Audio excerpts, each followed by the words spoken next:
Ya estamos. Vale, fenomenal. Pues hoy vamos a tratar un tema que yo creo que es bastante interesante. Hoy vamos a hablar de los pequeños actos que sumados pueden ayudarme en mi proceso, ¿no? Vamos a hablar simplemente de algunos hábitos cotidianos que, según la ciencia, bueno, pues diríamos que están probados o se han probado, se han hecho estudios que nos pueden ayudar a reducir el estrés. Como casi todo en la vida, ¿no? No hay que ser demasiado dogmáticos, ¿no? Ahora mismo es muy fácil ser dogmático con cualquier cosa, cualquier noticia que sale, neurogénesis, epigenética, parece todo que hemos encontrado algo, la psilocibina, parece que hemos encontrado algo siempre, pero yo siempre digo que hay que hacerlo con bastante moderación. Entonces, simplemente pues vamos a hablar de algunos hábitos cotidianos porque es muy interesante la cantidad de tiempo que dedicamos a preocuparnos sobre un asunto, como decía aquel escritor, como decía Camus, Albert Camus, en una obra, yo creo que era La peste o Las ratas, no me acuerdo, una de las dos, yo creo que era, no, era La peste, era Las ratas, o era este otro que a mí me gustaba mucho también, El extranjero, El extranjero. Y entonces hablaba, decía, aquel verano que estuve en Orán, ¿no? Tan preocupada por buscar trabajo que no me había dado cuenta de que en realidad no había estado buscando trabajo, ¿no? Y nada, pues ese fue Albert Camus. Pero nos comentaba un poco esta sensación tan cotidiana, tan normal y tanto que nos pasa, ¿no? La cantidad de tiempo que dedicamos a estar dándole a rumiar sobre un problema y la poca cantidad de tiempo relativo que usamos precisamente para lo contrario, ¿no? Así que vamos a hablar precisamente cómo esta suma de factores va a ser una cuestión importante y que cualquier factor, por mínimo que sea, va a contribuir, ¿no? Hoy estamos hablando bueno, me enrollaría yo con tantas cosas en realidad.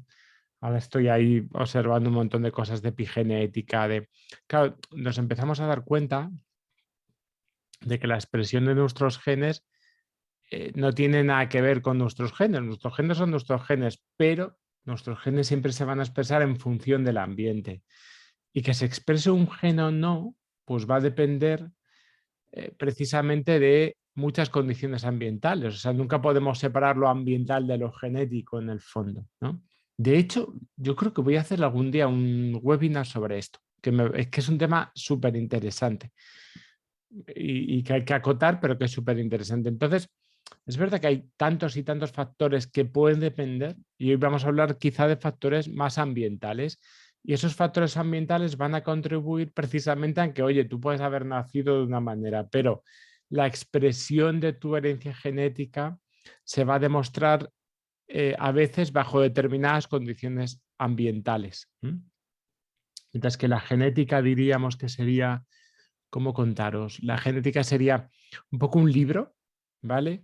La epigenética serían los puntos y las comas de ese libro. No es lo mismo decir, ¿no? Como antiguamente decían en la Grecia clásica, ¿no? Cuando iban a visitar a la Pitia, la sacerdotisa, y le decían, si iban a una guerra, por ejemplo, un soldado, volveré de la guerra, ¿no? Y le decía, irás, mas no volverás, ¿no? Y entonces, claro, todo dependía de dónde ponías tú la coma. Irás, pumba, más no volverás, ¿no? Irás más no, coma, volverás, ¿no? Entonces, dependía un poco de eso, así acertaba siempre. Bueno, pues la epigenética tiene que ver con esto, ¿no? Tiene que ver precisamente con la expresión de lo que somos y que la expresión de lo que somos va a tener mucho que ver con el ambiente en general, ¿no? Ya os digo, un tema apasionante como para descubrir, o sea, cosas que se están descubriendo como personas, ¿no? Que a raíz de determinados acontecimientos como la guerra mundiales o la guerra civil, etcétera, etcétera, se ha ido demostrando cómo existían determinadas características que podían irse expresando de generación en generación y no solamente era una, sino que sino que de alguna manera no solamente se heredaban los genes, sino que se heredaba también esos puntos y esas comas en esas expresiones de los genes, ¿no? Que dependía de los factores ambientales a los que se hayan visto sometidos los individuos. Pero bueno, ya hablaremos de esto. Hay una historia, ¿no? Que se dice que se cuenta que era un rey que era muy amado así por su pueblo. Y se le ocurrió la idea de evitar que sus conciudadanos, ¿no? Que estaban ahí, bueno, pues pudiesen pagar impuestos, ¿no? Porque él no quería pagar impuestos o quería que se pagasen con el producto, el resultado de la cosecha de los habitantes, ¿no? Como el reino estaba ubicado en una de las provincias vinícolas más próximas, pues toda la totalidad de sus más o menos 10.000 ciudadanos se dedicaba casi todas precisamente a esto, al cultivo del vino, de la vid. ¿Y qué planteó este rey? Pues dijo, oye, pues cada uno va a aportar una jarra de su mejor vino, ¿no? Y con el resultante de esas 10.000 jarras, porque somos 10.000 jarras, lo podemos poner en un gran tonel y con el resultado del vino que salga de esa mezcla de vinos, ¿no? Bueno, pues podríamos tener, lo vendemos y tendríamos más o menos todo el gasto pues, dedicado pues eso a los gastos del reino, ¿no? Un poco optimista a ver si con el vino, pero bueno, como es una historia, pues lo podemos dejar, ¿no? Bueno, así que un día al año todos los habitantes de aquel país pues harían una larga fila y nada, pues irían vaciando el contenido de sus jarras, ¿no? De su mejor vino, precisamente ahí, ¿no? Y al final venderían ese vino a las diferentes productoras. Bueno, pues llegó un día, ¿no? Llegó ese famoso día señalado en el que todos empezaron y fueron uno tras otro, hasta que al final el último de los ciudadanos vertió la jarra, ¿no? Convocaron entonces al catador oficial del reino que se dispuso a probar ese caldo y se dio cuenta de que se había llevado una sorpresa, ¿no? Porque no tenía ni color ni sabor. Ay, eso no. ¿Qué clase de extraña magia, ¿no? Estaría sucediendo ahí en ese momento? Bueno, pues al final se descubrió que no había ninguna magia ahí. Cada uno de los habitantes pensó lo siguiente, ¿no? Pensó, si echo agua en vez del vino, ¿quién lo va a notar entre 10.000 jarras? Claro, lo malo es que a todo el mundo le dio por pensar lo mismo. Eso es lo que nos pasa a los seres humanos, ¿no?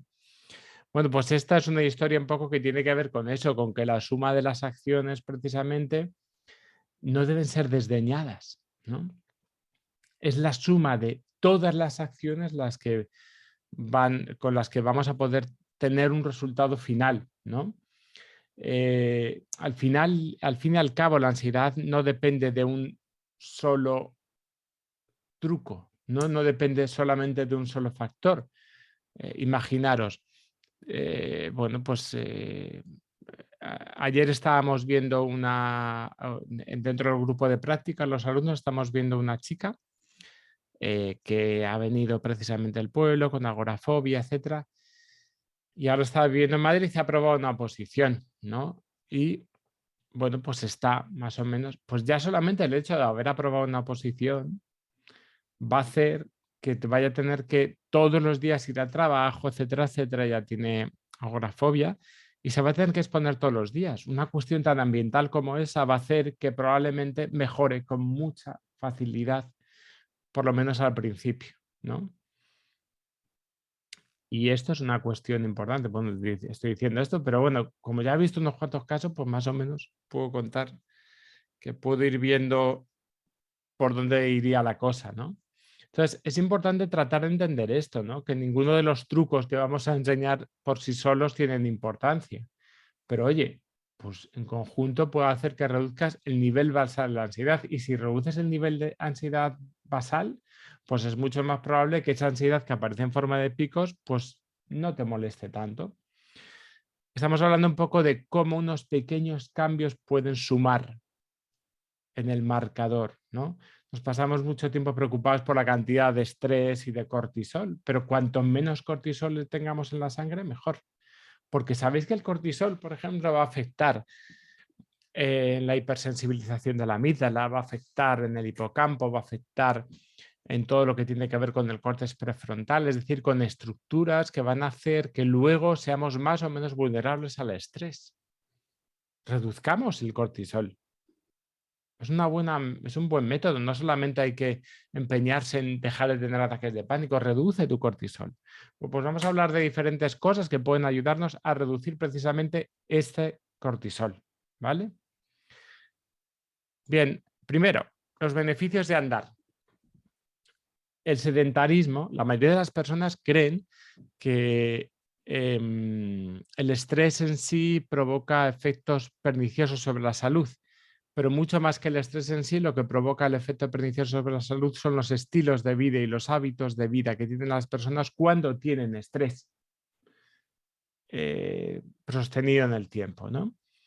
El sedentarismo no ayuda a aliviar, no ayuda por sí solo, pero sí puede, si se han descubierto, tenemos bastantes estudios que nos indican que con que estemos andando de 40 a 45 minutos, no hace falta ponerse a hacer un deporte bárbaro de extremo ni nada parecido. Con 40 a 45 minutos tendríamos ya un montón de beneficios. A partir del 20 minutos, a partir del minuto 20 ya se están quemando grasas, ¿no? Sabemos que hay cerca de 400 genes que están influyendo en el aumento de peso. Y los investigadores de Harvard, y esto es muy importante, han logrado clasificar el grado en que podrían influir hasta 32 de estos genes. Y algunos de estos genes van a influir, por ejemplo, en el apetito, la regulación del apetito, otros en la saciación, es decir, hasta cuándo nos saciamos, otros en el acúmulo de grasas, ¿vale? La posibilidad de ir teniendo más grasas o no. Bueno, pues el efecto de estos 32 genes con 25 a 40 minutos, no, perdón, con unos, o sea, a partir del 20 minutos, pero sobre todo a partir del 45 minutos, sería un poco lo ideal, se reducían a la mitad.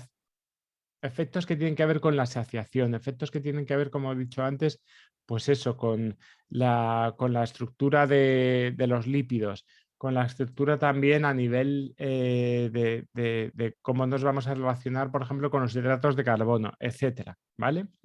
Segunda cosa que se ha demostrado, caminar reduce el cortisol, ¿no? Y además produce una reducción de la actividad neuronal, esto que se ha visto, bastante interesante, en todo lo que es el córtex prefrontal, que si recordamos, el córtex prefrontal es toda la parte de nuestro cerebro que tiene que ver con algo, nuestra parte más planificadora, por así decirlo, ¿vale? Pero también nuestra parte planificadora es la parte a veces que se angustia más, que puede generar, ya hemos dicho que la ansiedad se puede generar o bien a nivel de amígdala, pero también a nivel de córtex prefrontal se puede generar perfectamente, ¿no? Y bueno, pues se sabe que la sobreactivación, ¿vale?, del área prefrontal va a estar detrás de muchos trastornos como pueden ser el TAG, como pueden ser el TOC, ¿vale? Va a estar ahí. O sea que vamos a ver que esto es importantísimo. Ya tenemos dos efectos claros que solamente con andar de 25 a 40 minutos, que ya estáis andando a partir de mañana, nos va a ayudar. Y otros estudios se han hecho en los científicos de Princeton, de la Universidad de Princeton, donde pues han descubierto que la caminata desactiva también la excesiva actividad del hipocampo, que como recordamos el hipocampo es esa parte de nuestro cerebro que va a afectar o que está tan ligada a la amígdala y le va a dar los patrones un poco de alerta o de peligro en base a nuestros recuerdos o en base a descubrir patrones que estén repitiendo en el entorno. Y con eso estamos reduciendo la actividad del hipocampo. O sea, estamos hablando de tres estructuras ya que hemos cambiado solamente con andar. ¿Qué os parece? Siguiente, el verde, ¿vale? Poner una planta en tu vida puede tener más beneficios de los que imaginas, ¿no? Con solamente el hecho de cuidar las plantas se ha demostrado, junto con otro elemento que vamos a ver ahora, va a tener un efecto directo en la reducción del cortisol, ¿no?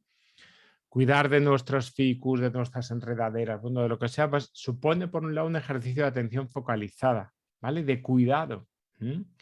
Y es un ejercicio de paciencia, es verdad que los resultados no se observan en los primeros 5 minutos, pero pon algo de verde en tu vida, ¿no? Algunas plantas además van a tener efectos calmantes a nivel olor, es decir, a nivel como por ejemplo la melisa, el azahar, la amapola de California, la raíz de valeriana, han demostrado muchas veces que en estudios, ya lo hemos estado viendo aquí varias veces, que en estudios controlados son superiores al placebo, ¿vale? Y el aroma de algunas plantas, como pueden ser el jazmín, también son muy importantes. Es decir, se sabe que el olor también, hay un investigador japonés que estuve investigando, estuve revisando su trabajo, que se llama Akio Nakamura. Bueno, pues ha demostrado cómo la inhalación de determinados compuestos, como pues que tienen de plantas, algunas plantas que contengan lo que se llama linalol, ¿vale? Que es el aroma de algunas flores, por ejemplo, el jazmín tiene linalol, ¿vale? Entonces, se sabe que en ratas por lo menos, no lo tenemos tan claro en humanos, pero oye, algo afectará. Disminuye la actividad de más de 100 genes que están vinculados a la ansiedad. Segunda cosa que tenemos. Una planta. ¿Vale? Ya sabemos que puede estar afectando. Tener un perro. Esto no quiere decir, por favor, que la gente se vaya a coger un perro para eliminar la ansiedad, pero ya que si lo tienes, te va a ayudar en muchos sentidos. La Universidad de Maryland es este estudio, ¿no? Erika Friedman y sus colegas han demostrado, esto es muy interesante, que tener una mascota disminuye la presión arterial en 2 puntos, ¿vale? Podría, en estudios que se han hecho, ¿vale? Y podría contribuir muchas veces a mejorar el curso de trastornos como la ansiedad y la depresión de forma directa y de forma indirecta, ¿vale? A ver, algunas razones que se han dado. Os lo digo yo, que tengo perro. ¿Verdad, Mais? Sí. Os lo digo yo, ¿vale? Que todos los días me tiro andando. Vamos, tengo el móvil a reventar de andar. Ya, esto que te cuenta los pasos, bueno, pues es una de las cosas que te va pasando. Es verdad que es uno de los factores más beneficiosos, simplemente estás caminando, con lo tanto, estamos también afectando, estamos utilizando la primera parte de lo que estamos hablando.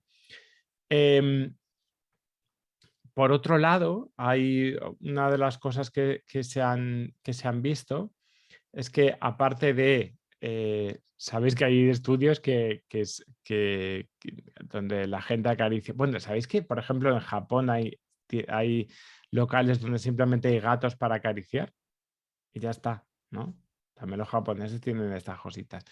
Pero, pero fijaros que es una sociedad muy estresada, muy aislada, con muchas dificultades también para expresar emociones y tienen los animales como una forma también de vincularse también a ellas. Se ha descubierto que acariciar a un perro aumenta la oxitocina.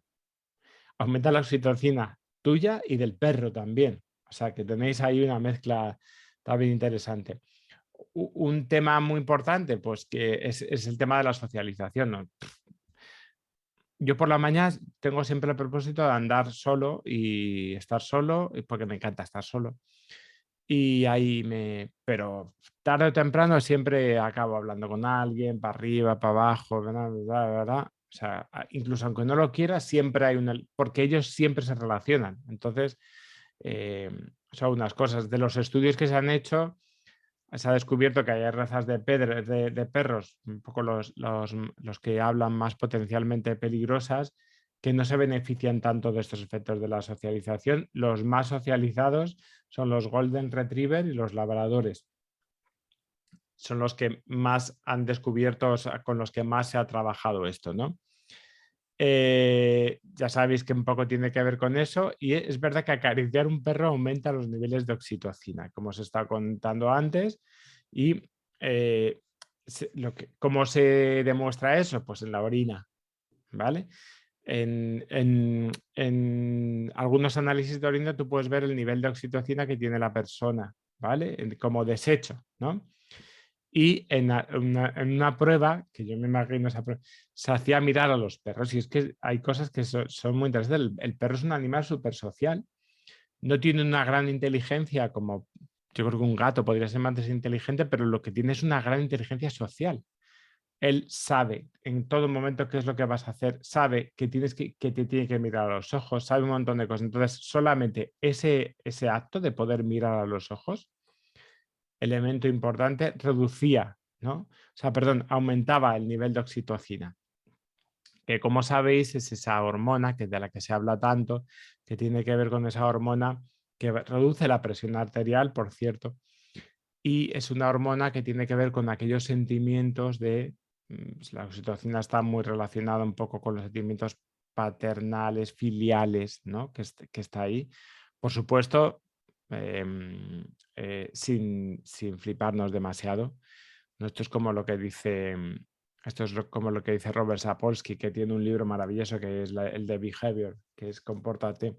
Entonces él habla, sí, sí, bueno, sí, la oxitocina está bien, nos hace mejores personas. Bueno, quizás nos hagan mejores personas con nuestro grupo, porque la oxitocina tiene un lado oscuro que nos hace precisamente ir contra los que no son nuestro grupo, ¿no? Se ha demostrado. Entonces hay que tener un poco cuidado con estas cosas.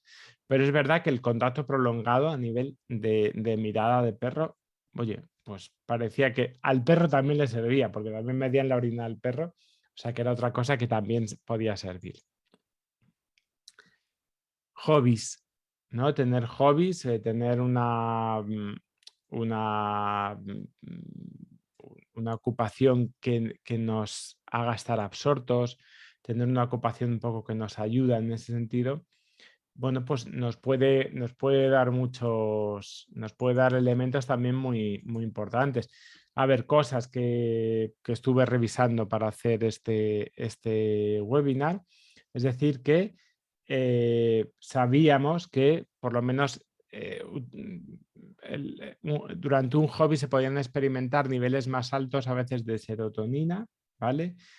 Y también es verdad que de dopamina, es decir, de esa hormona de la recompensa. Hay un trabajo maravilloso que es el trabajo de Mihail Csikszentmihalyi en su libro Fluir, que es muy interesante y habla precisamente sobre, él hace una encuesta. Ha sido la encuesta más importante que se ha hecho a nivel de, entre comillas, felicidad, ¿no? Mihail Csikszentmihalyi es un niño de la guerra que crece con esta inquietud de decir, ostras, pues me interesaría saber qué hace feliz a la gente, qué hace que la gente esté motivada en un momento determinado. Bueno, pues desde los años 70 que empieza hasta ahora que todavía sigue hasta ahora que sigue el estudio, y además el estudio que más se ha replicado, que más se ha hecho con todo tipo de razas, de lugares, de países. O sea, se han cogido los indios navajo, los pastores navajo, se han cogido en China, Japón, Tailandia, se ha cogido en Brasil, incluso tribus del Amazonas, se ha cogido también África, Oceanía, Europa. Entonces, durante mucho tiempo, sobre todo desde que se empezaron a inventar los buscas, se les proporcionaban buscas y la gente tenía que anotar cómo estaba en su día a día, ¿no? Cotidianamente. Y cuándo había experimentado momentos de mayor intensidad, de mayor plenitud. Y bueno, pues una de las cosas que descubrieron era que las personas empezaban a experimentar, empezaban a tener eso precisamente cuando estaban haciendo algo. Eso era clave. Estaban haciendo algo, algo con lo que estaban absortos, algo que no tenía por qué servir para algo en concreto, pero a las personas se sentían bien haciendo eso, que era una recompensa en sí misma. Les podían pagar por hacer ese algo, pero ya era una recompensa en sí misma, ¿no? Y empezó a ver toda esta teoría de lo que son los estados de flujo, que es un tema súper interesante para ver. Los estados de flujo yo lo he estado viendo también en deportistas, se ha estudiado mucho con el tema de trabajo, el tema laboral, pero a mí siempre me ha interesado en la vida cotidiana. Entonces, bueno, hay un montón de estudios que sería para verlo algún día todo esto, pero bueno, es verdad que un hobby también, por otro lado, nos podría ayudar como un regulador emocional en ese sentido, porque cuando nos vemos ahí sumidos en un mare magnum de emociones que son así, como desagradables, como la ansiedad, el estrés, la culpa, el enfado, la tristeza, pues hasta tal punto nos podemos llegar a desbordar, ¿vale? Que empezamos, como sabemos muchas veces, niveles de rumiación en determinados momentos. Entonces, es verdad que lo que nos da un hobby es nos da un espacio, ¿vale? Nos da un espacio en el que se deja de hacer, pero en el que se deja de rumiar, ¿vale? Entonces puedo hacer algo que está relacionado con algo que me hace estar en contacto conmigo mismo. Porque la gente recurre a hobbies porque les hace entrar en contacto consigo mismos muchas veces. Les ayuda a ponerse retos, etcétera, etcétera, ¿no? Entonces, bueno, es una de las cosas que nos pueden ayudar, ¿no? Más o menos de hobbies es lo que tenía que decir. Creo que me dejó algo. Como, sí, bueno, como que la realización de aficiones, pues muchas veces nos lleva a una cierta realización personal. No sé, hay gente que no le hace falta tener una vida especialmente brillante en el ámbito académico, pero hace rock acrobático como nadie. O toca la guitarra muy bien, o sabe hacer unos postres que te mueres. Entonces, eso es un elemento también importantísimo. ¿Mm?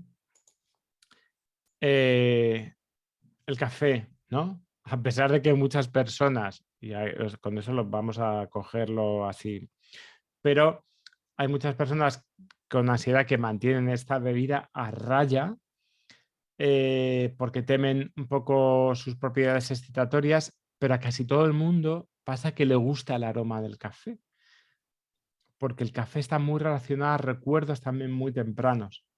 Hay una Marcel Proust, Proust, se dice Proust, Marcel Proust, Proust, eh, en, en su libro El tiempo perdido nos ofrece una descripción maravillosa de lo que es una magdalena con un café, ¿no? Y para mí es uno de mis relatos preferidos de la literatura del siglo XX, ¿no? Y habla precisamente de cómo eso de pronto, ese aroma le lleva a un recuerdo y cómo el sabor de la magdalena mojada le lleva también a un recuerdo, ¿no? Espérate, ahora que no me acuerdo si estaba hablando más del té que del café, pero da igual. O sea, no hablamos del café porque sea bueno en sí, sino porque tener olores agradables y que nos acompañen y que nos reconforten, nos hace ayudarnos en muchos sentidos, porque el olfato es un sentido que ha perdido mucho terreno, ha ganado mucho lo visual, pero lo que es el olfato, sin embargo, el olfato tiene unas propiedades impresionantes de contactar con nuestras emociones. Una de las cosas que nos pasa, por ejemplo, cuando nos enamoramos en un principio de alguien o cuando empezamos a iniciar una relación, es que olemos, ¿no? Es el cuerpo del otro el que el que nos atrapa, ¿no? No solamente es la visión, sino son sensaciones mucho más profundas con el tacto y con el olor. Y eso pasa en muchos sentidos. O sea, sigue estando ahí y hay un montón de significado emocional que está vinculado a los olores, ¿no? Entonces, si bien los estudios sobre aromaterapia no resultan del todo concluyentes, eso es cierto, pero sí que nos lleva a asociaciones positivas y llevarnos a asociaciones positivas, hacer como si muchas veces actúa al igual que eh, tener asociaciones positivas, perdón, diríamos que nos lleva precisamente a fomentar esa sensación de bienestar. Y esa sensación de bienestar a su vez nos retroalimenta, ¿vale? Que es una cuestión muy interesante. olores como los cítricos, las frutas veraniegas, algunas personas las hierbas aromáticas, infusiones, especias, podrían cumplir, ¿no?, estos objetivos. Y la música. Yo he descubierto que la música para muchas de las personas que he visto ha sido súper interesante. Para que sepáis, desde que tenemos, por ejemplo, la tomografía por emisión de positrones, desde que tenemos todos estos aparatos que nos hacen medir cuándo el cerebro está en activo. ¿Sabéis cuándo se pone el cerebro, que eso que parece un aeropuerto, en hora punta por la noche? Cuando cuando tocamos un instrumento, pero también, aunque menos, cuando escuchamos música. ¿Mm? Entonces, ya es un elemento muy interesante. Entonces, la escucha activa, por ejemplo, de la música, no la escucha como si fuese una cosa así. La escucha activa tiene un elemento, o sea, tiene una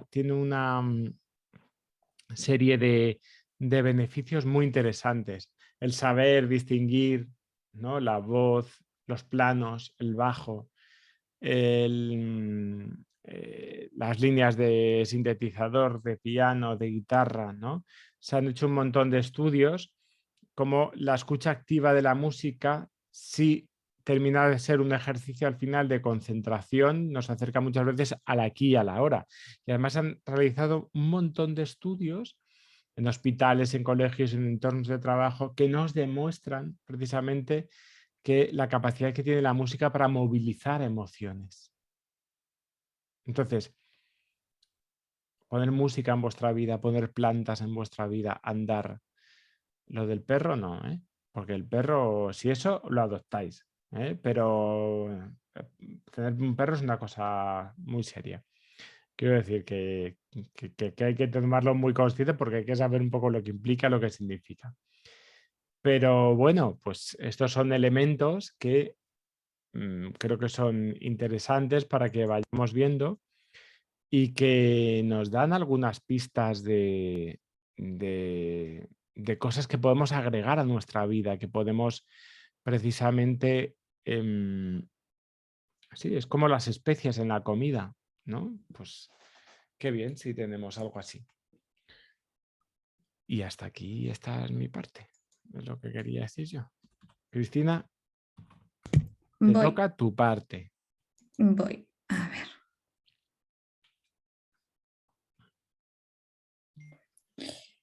Voy a abrir el... Ah, que no estoy en cámara. Vale, un segundito. Sí, Vale. ¿Me has habilitado para compartir pantalla? no, Pues dame permiso, que si no, no puedo. vale.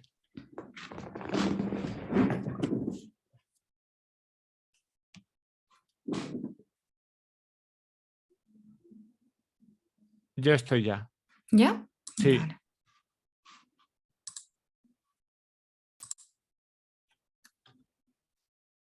¿Se ve? sí. Vale, voy a quitar esto. Vale.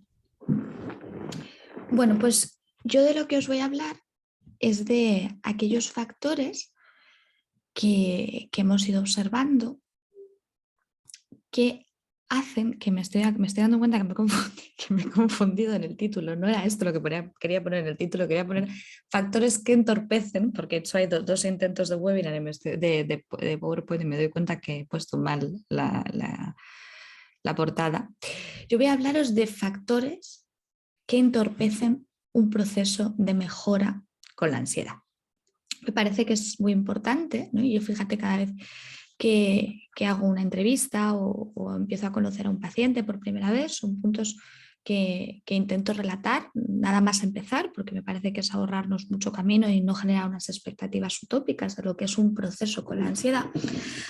Así que hoy voy a dedicarme a contaros cuáles son aquellos factores que suelen entorpecer el proceso para, ya sea porque estáis en una terapia, porque vais a comenzar una terapia o para que en vuestro propio proceso pues intentéis que no os ocurra. Para ello, pues me he ido inspirando, os digo la verdad, en mis propios pacientes. He cogido mi agenda, he ido viendo ciertas cosas que yo veo que no beneficia a las personas mientras están transitando su proceso con la ansiedad. Así que lo que os voy a contar hoy son ejemplos reales. Primera solución intentada que al final frustra y perjudica más en el proceso que otra cosa es la búsqueda de soluciones mágicas. Cuando te dedicas durante mucho tiempo a ver a personas que están pasando por procesos de ansiedad, te das cuenta que la mayoría de veces siempre existe una idea utópica de que hay algo que si uno lo conoce hará que todo esto se acabe de un momento a otro. Nosotros siempre decimos que si eso existiera, lo teclearían en Google, ¿no? Y uno lo acabaría encontrando. Bien es cierto que hay tratamientos tanto, bueno, pues estandarizados para trabajar con las personas que tienen ansiedad, ¿vale? Por ejemplo, si ponemos en Google terapia cognitivo-conductual para el tratamiento de los problemas de ansiedad o para la fagofobia o para la claustrofobia, para la agorafobia, bueno, pues vamos a ver que sí que hay un protocolo, ¿no? De psicoeducación, técnicas de relajación, reestructuración cognitiva, exposición. Pero también vamos a ver que la gente cuando busca esto en Google y cuando lo encuentra, pues se queda un poco vacío. Porque en el fondo lo que uno está esperando es que sea algo más fácil, algo que pueda entender y que podamos hacer que cambie de un momento a otro. Y esto, lejos de ser una simple expectativa que luego se puede ir disolviendo con el paso del tiempo, produce muchas veces que los procesos se vuelvan muy bucles, ¿no? Nosotros hemos visto a veces a personas que cuando vienen a vernos han pasado por muchísimos psicólogos. Eso ya es una pista que no tiene por qué ser siempre, pero que a veces nos tiene que mosquear, ¿no? Y ver qué puede estar pasando. Porque en algunas ocasiones lo que vamos a ver es que las personas no paramos de ir de un psicólogo a otro porque en cuanto vemos en unas pocas sesiones que el cambio no está siendo radical, que la persona no está dejando de sentir ansiedad, pues entonces es que algo está pasando. Y como decía Antonio Machado, caminante no hay camino, se hace camino al andar. Yo siempre digo que esta frase en este caso no es del todo cierta porque sí que hay un camino, sí que hay mapas de trazadas, sí que sabemos cómo trabajar la ansiedad, pero bien es cierto que tenemos que conocer al individuo que tenemos delante y que la ansiedad no es, como siempre decimos, una enfermedad o un virus, sino que nosotros somos generadores de ansiedad. Por lo tanto, no solo se trata de conocer la ansiedad, sino de conocernos a nosotros mismos y ver por qué generamos de una manera reiterada esas sensaciones de ansiedad. Como os digo, esto es una cuestión muy importante porque cuando uno está constantemente esperando una solución mágica, no puede escuchar nada más. Cuando aparece la impaciencia, cuando aparece la idea de tengo que solucionar esto ya, estamos hablando a veces de personas que pueden tener un historial de ansiedad muy largo. Hablamos a veces de procesos, nosotros estamos muy acostumbrados a ver a personas que llevan padeciendo agorafobia más de 20 años o trastornos obsesivos compulsivos o ansiedad social. Y a veces te das cuenta, ¿no?, de esa idea utópica que uno tiene de solucionar en un mes una manera de funcionar que se ha instaurado durante, ya os digo, a veces más de 20 años. Eso no significa que sea crónico y que esto no se pueda solucionar. Y no porque lo digamos nosotros, porque se lo acreditan pues, muchísimos pacientes que hemos tenido que han dejado de padecer una fobia, ¿no? El grupo que llevábamos Rubén y yo pues hace 2 años fue cuando acabamos ese grupo, estaba formado por 9 personas, que las 9 personas tenían todos historiales larguísimos de ansiedad, que al día de hoy hacen sus vidas normales, han mejorado muchísimo, muchos de ellos no tienen ningún tipo de dificultad para coger aviones, para viajar, pero han tenido que hacer un proceso importante de autoconocimiento, de conocimiento de la ansiedad, de entender cómo las personas, como os decía, generamos esa ansiedad, que es un mensaje muy importante que tenemos que empezar a memorizar y a interiorizar. Si estoy buscando la solución mágica, no escucho nada, nada me vale. Cuando mi terapeuta, cuando mi psicólogo, cuando mi madre, cuando mi padre, cuando mi pareja me hace reflexiones, me da devoluciones, nada me vale. Porque como la información no hace que todo cambie de un momento a otro, voy barriendo, voy considerando que eso no es importante, que dónde está la clave. Y como no hay clave, como hay un proceso de aprendizaje que realizar, las personas se frustran, se cansan, acaban pensando que esto es para toda la vida, que nunca van a poder encontrar una solución. Y a veces lo que se cronifica no es la ansiedad en sí mismo, sino la manera de funcionar y la manera de enfrentarme a mis problemas. Yo puedo estar toda la vida enfrentándome a mis problemas de la misma manera. Yo puedo tener un problema, imaginaros, de una dependencia emocional, que no es que la dependencia emocional no se solucione, sino que la persona puede estar empleando las mismas estrategias. Y esto lo vemos mucho en consulta. Personas que a priori no se justifican, no podemos decir, no, es que su problema es crónico. No, pero su manera de funcionar sí que se ha cronificado.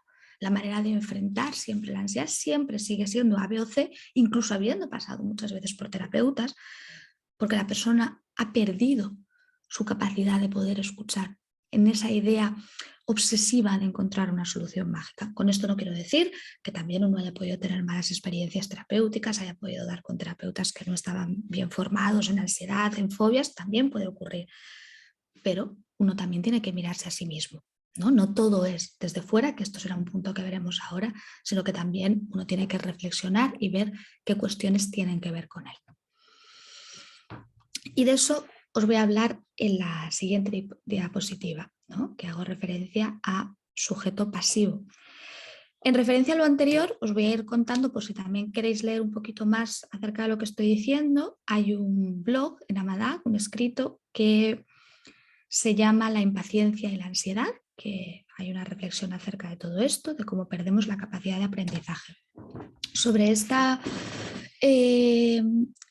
diapositiva también hay otro blog que se llama, si no me equivoco, ¿tú eres activo o pasivo?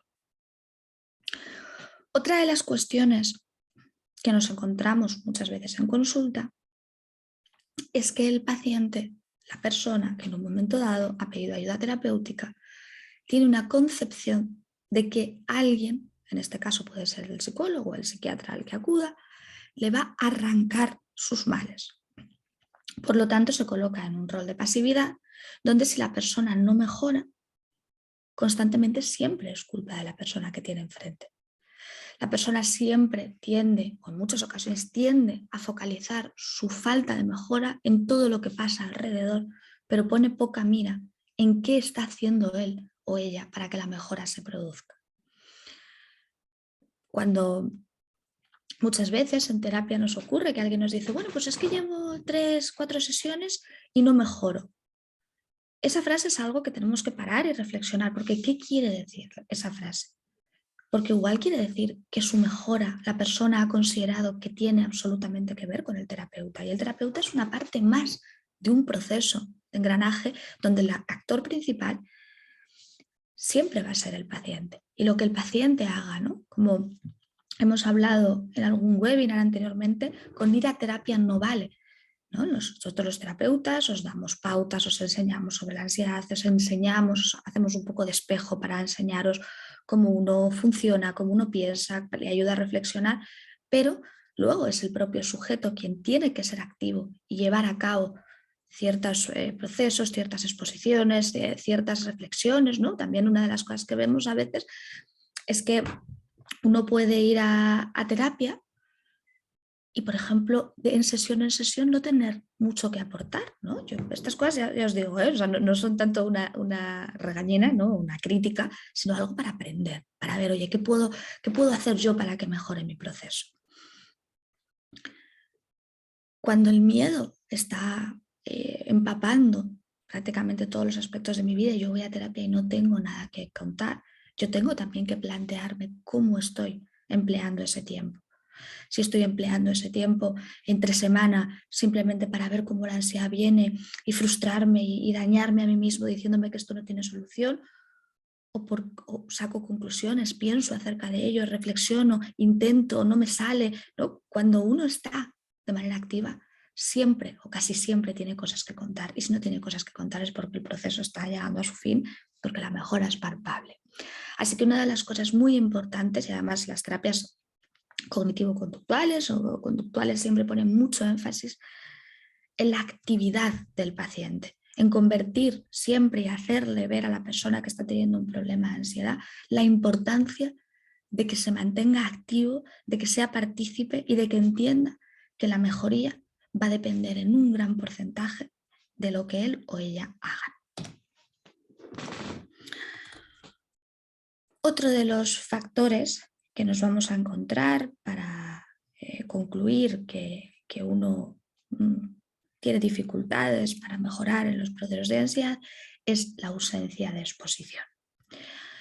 A veces las personas ya tienen mucha formación, ya han reflexionado mucho, pero no toman la decisión de exponerse a aquello que temen. A veces porque uno está esperando a que se expondrán cuando ya no tengan miedo, que es una de las cosas pues que aquí hemos hablado en numerosas ocasiones, que también reiteramos mucho en terapia, entender que es una utopía pensar que las primeras veces que vamos a tener un contacto con algo que llevamos mucho tiempo sin tocar va a ir bien. Con bien me refiero que la persona no va a tener nada de nervios, va a estar totalmente tranquila. Entonces a veces uno se pasa la vida esperando a tomar ciertas decisiones cuando el miedo no esté presente. Y si bien es cierto que a veces con un cierto grado de miedo y falta de conocimiento las exposiciones pueden convertirse en un entrenamiento de angustia más que en un aprendizaje, va a llegar un momento en el que va a ser importante entender que a pesar de tener miedo, incertidumbre, ciertas sensaciones, vamos a tener que ir enfrentando poco a poco cosas. Porque todo el conocimiento, todo lo que ocurre en terapia, todo lo que se habla, lo que se reflexiona, nosotros, yo siempre digo que se parece un poco a ese calzador que utilizamos para que el pie entre en el zapato, ¿vale? Siempre el plato más fuerte, ¿no? Va a ser ese momento donde la persona va a ir a comprobar todo aquello que está aprendiendo, va a ir a comprobar que todas esas fantasías que lleva lucubrando durante mucho tiempo acerca de los infartos, la locura, la pérdida de control, el ahogamiento, no se producen, ¿vale? Entonces, en ocasiones vemos a pacientes implicados, a pacientes a personas pues que realmente piensan mucho acerca de esto, hacen un buen proceso cognitivo, pero esa falta de decisión, de determinación o de entendimiento, pueden ser varios factores a la hora de exponerse a lo que se teme, hace que los procesos se hagan muy largos, ¿no? Yo os cuento un ejemplo de una paciente mía con la que llevo años trabajando, un caso de agorafobia complejo. Sabéis que a pesar de que todo el mundo piensa que las personas que tienen agorafobia es porque les da miedo salir de casa, hay mucha gente que sale de casa y que por el mero hecho de salir no hay problemas, sino que hay complicación en ciertos escenarios. Y es cierto que existen personas que están totalmente haciendo su vida dentro de 4 paredes y todo lo que sea atravesar la puerta de salida pues supone una dificultad.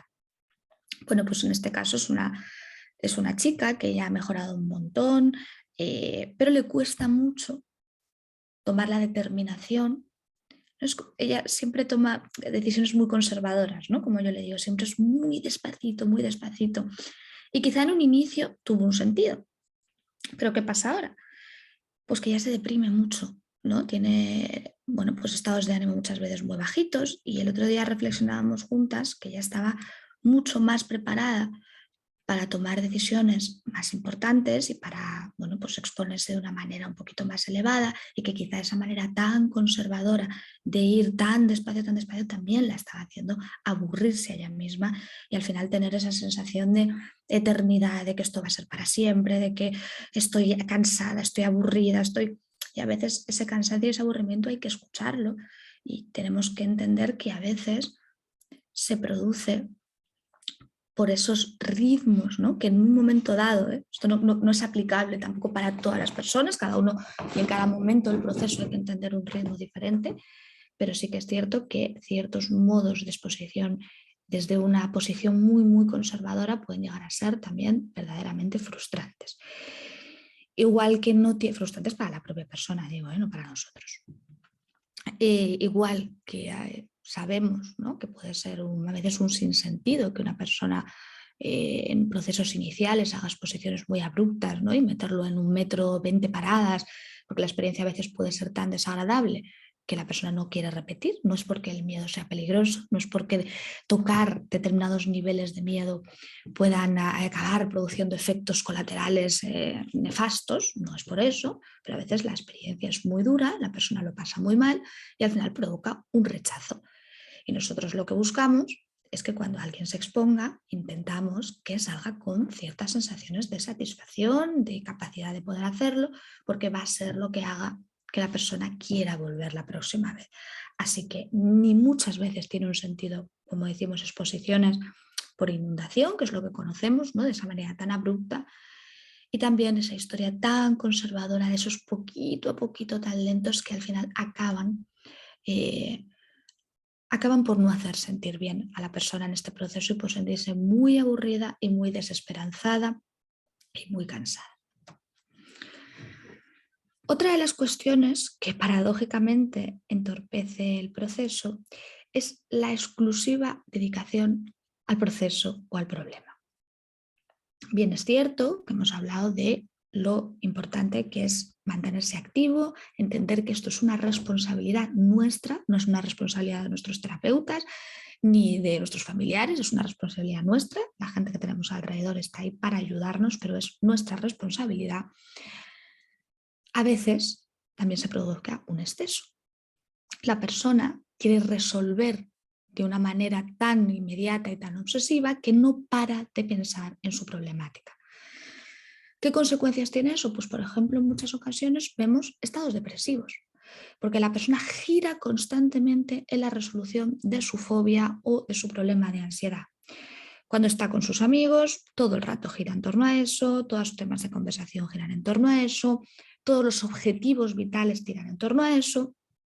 Y como esto, hemos dicho anteriormente, no se va a solucionar de la noche a la mañana, podemos empezar a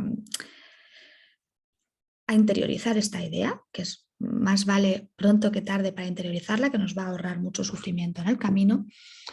Es importante que dediquemos nuestra atención, nuestro foco y partes de nuestra vida a otro tipo de cosas.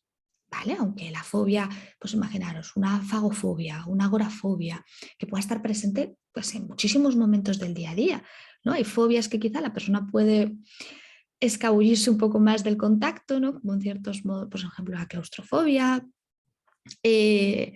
ciertos trastornos obsesivos compulsivos, ciertas agorafobias, ¿no? Ciertos problemas, pues las personas a veces pueden, si deciden, no contactar en su día a día con ellos. Sin embargo, hay gente que de una manera constante se van a tener que enfrentar por narices a lo que temen.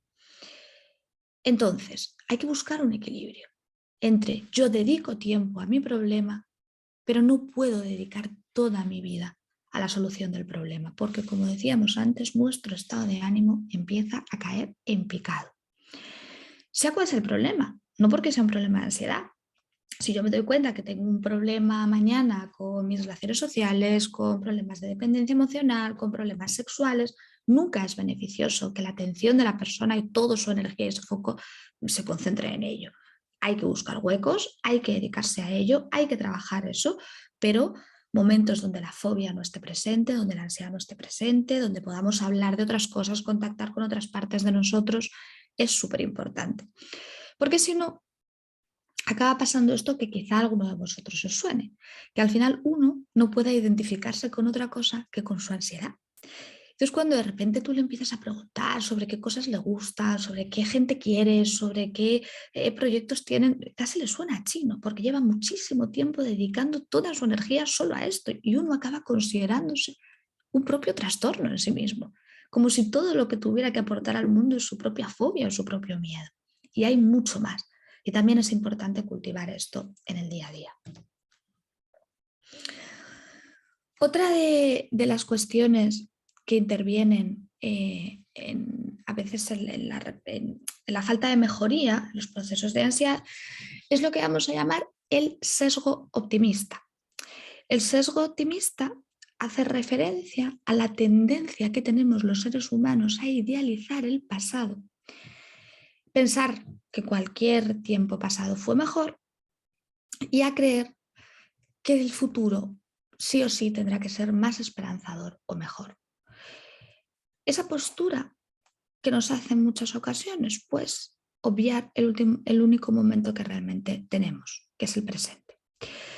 La persona acaba fustigándose porque aquel que era le echa mucho de menos, esos recuerdos de lo que podía hacer, de fíjate, y entra en bucles autodestructivos, ¿no? Y casi autolesivos, de fíjate yo lo que podía, que os habréis escuchado también en alguna ocasión deciros que los de antes fueron los que nos trajeron hasta aquí. Y aunque bien es cierto que en momentos difíciles y en momentos duros un futuro esperanzador y poder mirar adelante con cierta esperanza puede ser favorable y puede ayudar, ¿no? No hay que estar siempre en el momento presente, tampoco es una píldora mágica.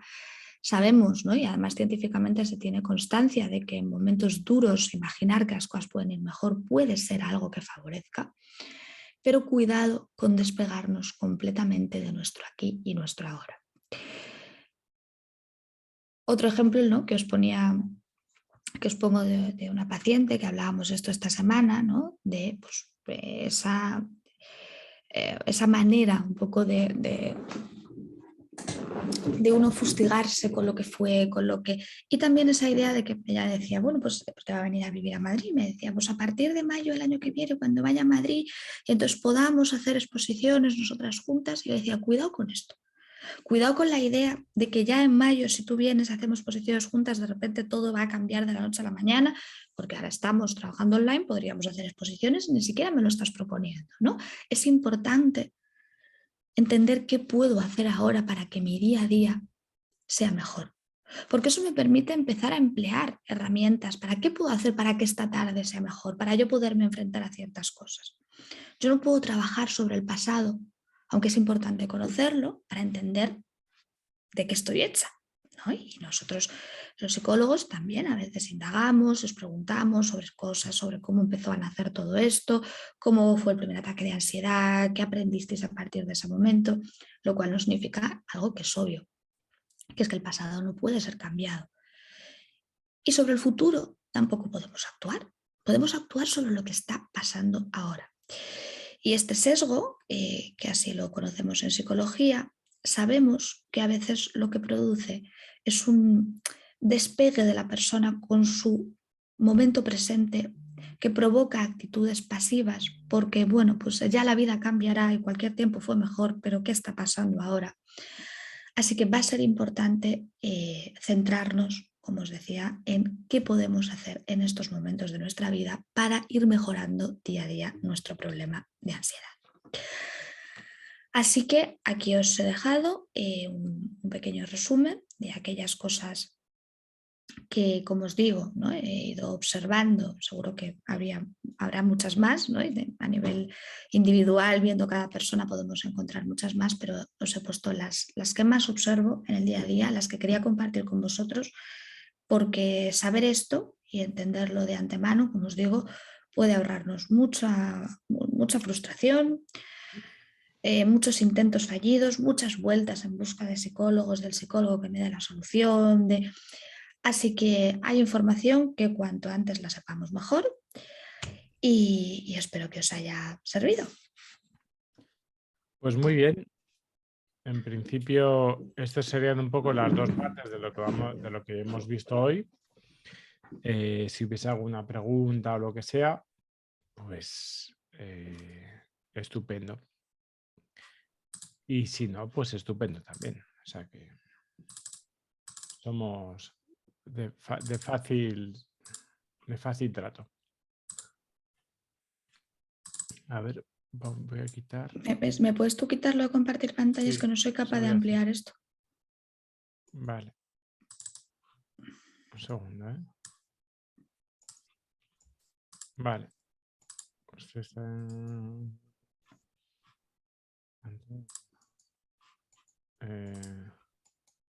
¿Por qué no me deja? Vale, creo que ya lo he hecho yo. No. ¿No? No, seguimos viendo esto. ¿Y ahora? Ya está. Vale. Vale, pues en principio esta sería un poco el tema. Así que pues si no hay preguntas sobre lo que hemos visto hasta ahora, bueno, yo creo que, a ver, es verdad que tampoco está bastante clara la historia. Entonces, bueno, si no hay preguntas, pues nos veríamos dentro de 2 semanas. Y ahí sí haríamos una sesión, pues como la última que hicimos, que estuvo muy bien, sobre preguntas, ¿vale? Que veríamos en principio, ¿de acuerdo? Vale, pues muy bien, pues cuidaros mucho. Nos vemos entonces dentro de 2 semanas, ¿vale? Buenas Hasta noches, luego, muchas chicos. gracias. Cuidaros. A todos. Hasta luego. Adiós.